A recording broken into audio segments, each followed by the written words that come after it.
சிவகங்கை மாவட்டம் சிங்கம்புணரி பெரிய கடை வீதியில் பங்குனி பொங்கல் விழாவை கொண்டாடும் விதமாக கிராமத்தார்கள் சார்பில் இளவட்ட மஞ்சு விரட்டு நடைபெற்றது. பெரிய கடை வீதியில் நடைபெற்ற இந்த இளவட்ட மஞ்சு விரட்டில் மதுரை, சிவகங்கை, புதுக்கோட்டை, திண்டுக்கல் மாவட்டங்களிலிருந்தும் சிங்கம்புணரி சுற்றுவட்டார பகுதிகளைச் சேர்ந்த 300க்கும் மேற்பட்ட மஞ்சு விரட்டு காளைகள் பங்கேற்றன.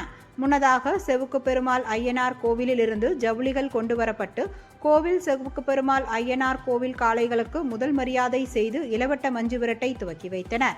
அதனைத் தொடர்ந்து பல்வேறு பகுதிகளில் இருந்து கொண்டுவரப்பட்ட காளைகளை கட்டுமாடுகளாக பெரிய கடை வீதியில் ஆங்காங்கே அவிழ்த்துவிட்டனர். இதில் காளைகள் கூட்டத்திற்கு மத்தியில் சீறி பாய்ந்து சென்றன. அதில் 20 பேர் காயமுற்றனர். அவர்களை சிங்கம்புணரி அரசு தாலுகா தலைமை மருத்துவமனைக்கு கொண்டு சென்று முதலுதவி சிகிச்சை அளிக்கப்பட்டது. இதில் படுகாயமடைந்த ஒருவர் மட்டும் சிகிச்சைக்காக மதுரைக்கு அனுப்பி வைத்தார். பங்குனி பொங்கலை கொண்டாடும் விதமாக நடத்தப்படும் இந்த இளவட்ட மஞ்சு விரட்டில் சுமார் 3000க்கும் மேற்பட்ட இளைஞர்கள், பொதுமக்கள், சிறுவர்கள், பெரியவர்கள், மஞ்சு விரட்டு பிரியர்கள் என பெரிய கடை வீதியில் உள்ள கட்டிடங்களிலும், மொட்டை மாடி வீடுகளிலும், சாலை ஓரங்களிலும் பார்வையாளராக நின்று சீறிப்பாய்ந்து சென்ற இளவட்ட மஞ்சு விரட்டை கண்டு ரசித்தனர்.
ஆ